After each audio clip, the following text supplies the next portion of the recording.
السلام عليكم ورحمة الله وبركاته. ازيكم يا بنات؟ عاملين ايه؟ النهارده بقى فيديو جديد وهنعمل صدور دجاج مشوية. انا عملتها معاكم قبل كده بس هعملها معاكم تاني. عايزه اقول لكم احنا الاكله دي بنحبها جدا جدا جدا جدا، ممكن نعملها مثلا في الاسبوع مرة، فاهمين قصدي؟ هنا معايا كاتشب، لو ما عندكيش كاتشب ممكن معلقه صلصه عاديه، معلقه دبس رمان بيدي مزازه حلوه. ده ليمون، حمض يعني ليمون. تمام. ما عندكيش برضو ده ممكن تحطي ليمونه عادي تعصريها يعني، فاهمين؟ الفراخ تتبليها براحتك، وبرضو معلقه عسل بتديها لون حلو جدا وتسكيره حلوه كده. ما عندكيش ممكن تحطي معلقه سكر برضو هتعمل نفس النتيجه يعني. تمام. براحتك، ممكن تغيري وتبدلي براحتك. تمام. هحط ملح، هحط بهارات فراخ، هحط شوية كزبرة وشوية فلفل اسود. تمام. هزود بقى الملح. عايزه اقول لكم ان الصدور دي يعني كانت مليانه شويه، مش رفيعه، فاهمين؟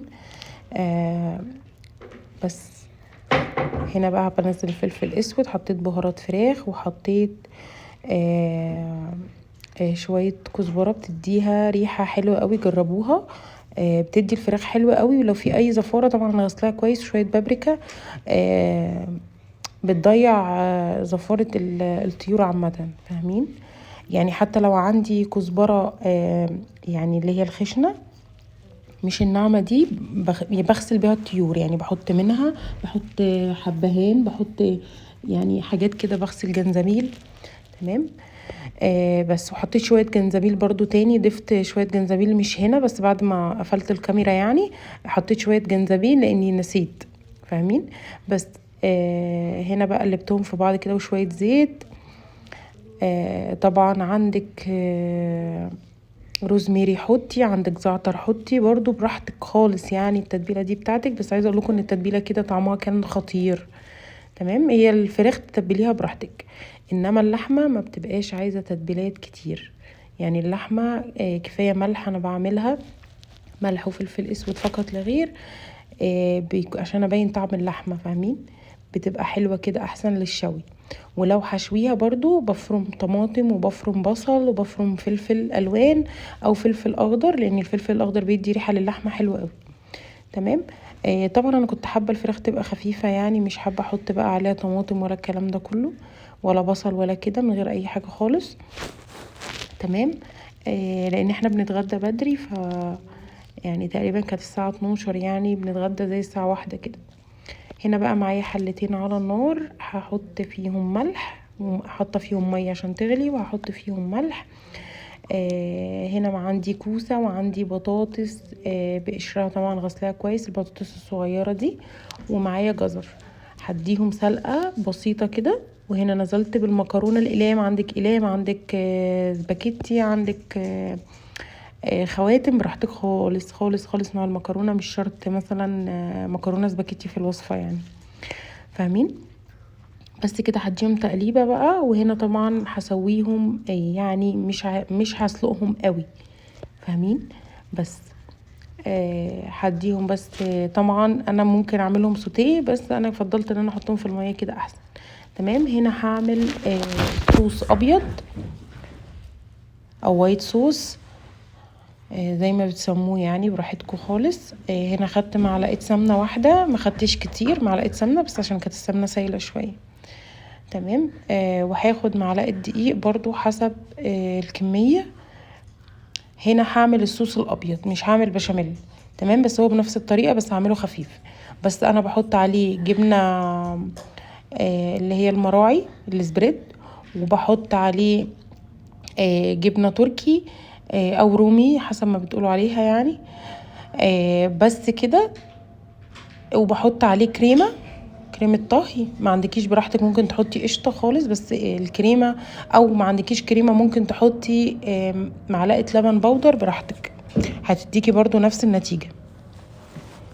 تمام. هنا طبعا ايه، بشوف بس بيبقى محتاج قد ايه، فبزود بقى الكميه. تمام. وهديها بس تشويحه بسيطه، مش هسيبه لحد ما اشم ريحته، لان انا عايزاه خفيف مش عايزاه تقيل سميك، فاهمين قصدي؟ بس كده. طبعا انا مش بحب جبنه موتزاريلا كتير، ما بحبش يعني احط عليه جبنه موتزاريلا، بس انا حطيت عليه قطعه جبنه تركي او رومي، تعزيز للطعم يعني، فاهمين؟ والريحه بتدي ريحه حلوه قوي. بس طبعا انتي برضو يعني ليه كذا طريقه، هو الصوص الابيض براحتك برضو، زي ما تحبي يعني.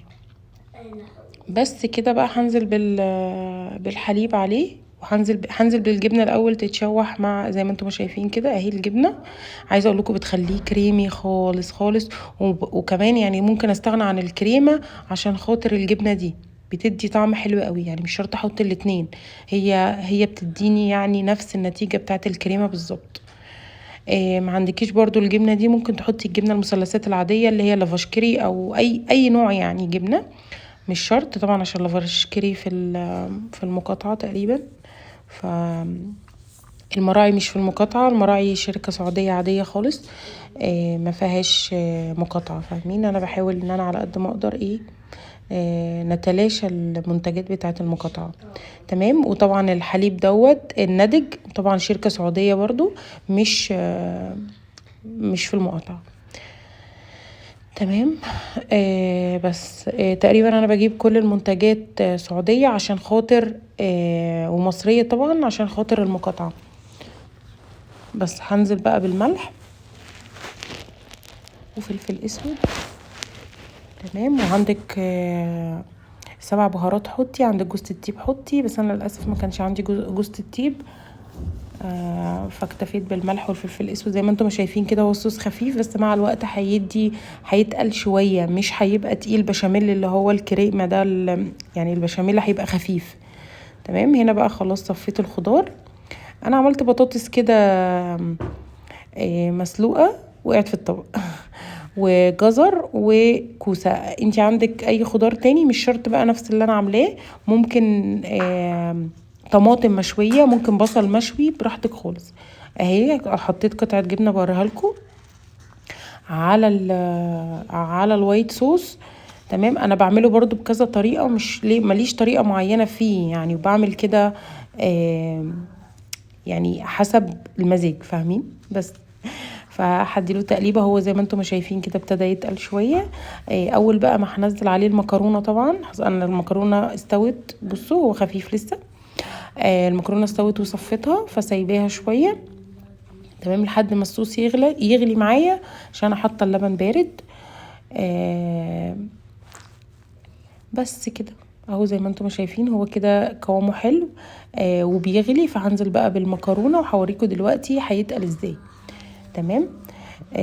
بس كده عايزه اقول لكم كان طعمه خطير والله يا بنات، يعني ممكن تعمليه بدقيق ولبن بس يطلع خطير، مش شرط تحطي كريمه ومش شرط تحطي جبنه. لو ما عندكيش الامكانيات برضو ممكن تعمليه باقل الامكانيات. تمام. يعني ممكن تقلبي لبن، كوبايه لبن او نص كوبايه لبن ونص كوبايه ميه بدقيق، وتقلبيهم على بعض وتسيبيهم على النار هيتقلوا شويه، وتنزلي عليهم المكرونه المسلوقه، هيبقى طعمه خطير. وشويه ملح وشويه فلفل اسود. والمكرونه عايزه اقول لكم المكرونه كده اخف كتير من المكرونه اللي بالصوص الاحمر. تمام. بس هديها بقى كده، هفضل اقلب فيها كده شويه خلاص، وهسيبها بقى كده مع نفسها. دي بقول لكم كده خلاص. تمام. هنا الجريلا بسيبها تسخن، يعني تسخن خالص. بديها مسحه كده بسيطه. تمام. طبعا مغسوله وزي الفل وكل حاجه. تمام. بس بديها مسحه كده بسيطه بمنديل ورق، وبشوفها كده سخنت ولا لا. تمام. عشان خاطر لما احط عليها الفراخ تديني اللسعه اللي هي المخططه بتاعه الفراخ، وما تنزلش ميتها، ما تفقدش السوائل عشان تبقى طريه من جوه، فاهمين؟ بس لازم الفراخ تنزل على ووك او جريلا سخنه قوي عشان ما تنزلش ميه وتفقد السوائل بتاعتها وتنشف منك. تمام. هنزل بقى كده زي ما انتم شايفين. عايزه اقول لكم لونها خطير. لما قعدت في التتبيله على فكره انا تبلتها على طول وعملتها، يعني ممكن تكون قعدت ربع ساعه بس في التتبيله، ما خدتش مني وقت خالص. بس طبعا لو انت حابه طبعا تعمليها قبليها بيوم براحتك، هتدي برضو نتيجه حلوه. تمام. بس انا بقول لكم لاني انا بفكر في في الغدا يعني في الوقت في نفس الوقت، فاهمين؟ بس فهنا بقى حطيتها على الجريلا كده زي ما انتم ما شايفين كده. هي طبعا هتنزل السوائل وهتستوي فيهم وهتبقى جوسي من جوه، وهوريها لكم. بصوا التتبيله دي فضلت، فروحت حاطه عليها الخضار كده وهديله برده لسعه على النار. عايزه اقول لكم كان طعمه خطير خطير خطير. وممكن تديله لسعه من غير التتبيله دي خالص، من غير يعني الخطوه بتاعه التتبيل ان انت تحطي الخضار في التتبيله دي ممكن تلغيها خالص، وتحطي عليه شويه ملح وفلفل اسود وتاكليه كده. انا عايزه اقول لكم الخضار يعني كان رهيب، جربيه. انا بحب الاكل الخفيف ده، يعني انا بحب الفراخ المشويه جدا، وبحب الخضار يكون برضو مشوي بيبقى حلو قوي. وطبعا ما كانش عندي فلفل حامي، وعايزه اقول لكم الفلفل الحامي لما بيتشوي بيبقى طعمه حلو جدا حار يعني، او الفلفل الكوبي عامه يعني. الفلفل المشوي بيبقى طعمه حلو، ومع البصل والطماطم المشويه بيبقى طعمها حلو قوي. بس انا طبعا بحب اغير، وعايزه اقول لكم يعني انا بحاول يعني على قد ما اقدر ما اكلش حاجات فيها. يعني انا المكرونه ما اكلتش مكرونه خالص، بس انا مجرد ما دقتها بس عشان اشوف ملحها اتظبط ولا لا. انا اكلت قطعه فراخ وكلت الخضار كده بالشوكه. عايزه اقول لكم كان والله مشبع جدا. وطبعا زي ما انتم شايفين يعني الصدر حلو كبير يعني ما شاء الله. ف يعني كفت ووفت يعني، فاهمين؟ بس خصوصا ان احنا بنفطر بدري، فانا طبعا بشرب قهوة بس ما بفطرش. فبالنسبة لي كان الحمد لله الاكل كده كان كويس قوي يعني. انا بحبش اول ما بصحى افطر على طول. هنا بقى برص الخضار كده جنب الفراخ في نفس الصوص. وشمي بقى الريحة طبعا كانت حلوة قوي. تمام. وطبعا الاكل دوت في المطاعم يعني بيبقى غالي جدا، ولما بنطلع يعني بنخرج او بنروح في اي مكان بنطلب مكرونه وايت صوص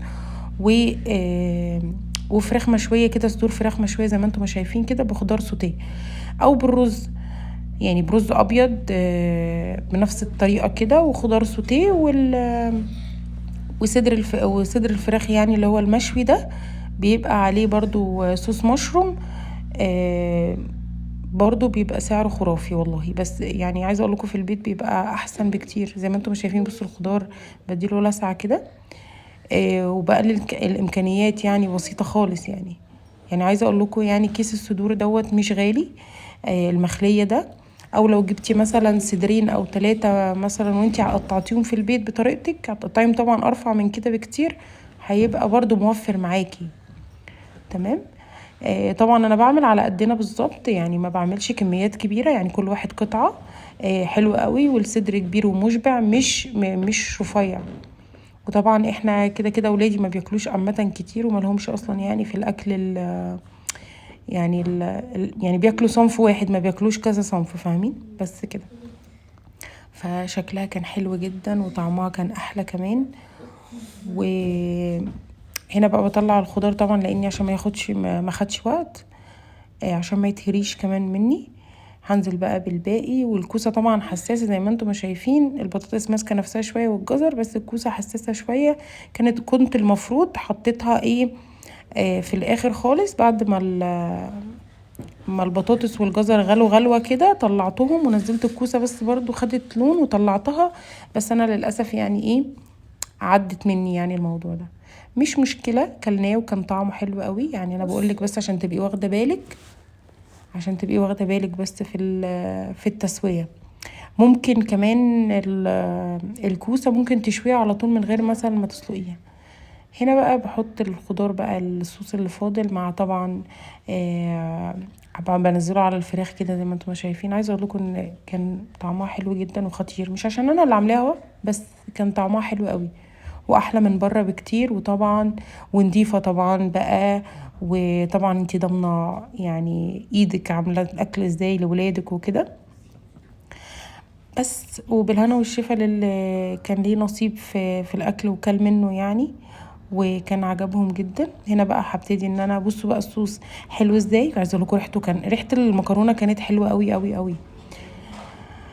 طبعا لو عندك شويه بقدونس شويه كزبره كده ممكن ترشيها عليها من فوق برضو هتديها ريحه حلوه، بس انا ما كانش عندي، فطبعا ظبطت الدنيا يعني على ايه الموجود عندي. تمام. هنا بقى هبتدي ان انا اغرف. وعايزه اقول لكم طبعا عملت الاكل وطفيت عليه، يعني كنت خلصته وطفيت عليه خالص وسخنته. بس ابتديت بقى هنا ايه بغرف. طبعا المكرونه على حسب طبعا كل واحد هياكل ايه، كل واحد طبق كده. عايزه اقول لكم كان شكله حلو الاكل في تقديمه وريحته، والطبق كان مشبع وشكله حلو، في الوان، في نشويات، في بروتين، وفي خضار. فاهمين؟ بصوا شكل اللسعة بتاعت الجريلا كانت حلوة ازاي، واللون كمان بتاع التتبيلة كان حلو قوي قوي. طبعا ممكن تغيري في التتبيلة براحتك، الفراخ ممكن تديها تتبيلات براحتك خالص، مش شرط زي ما انا ما هعمل كده انت تعملي.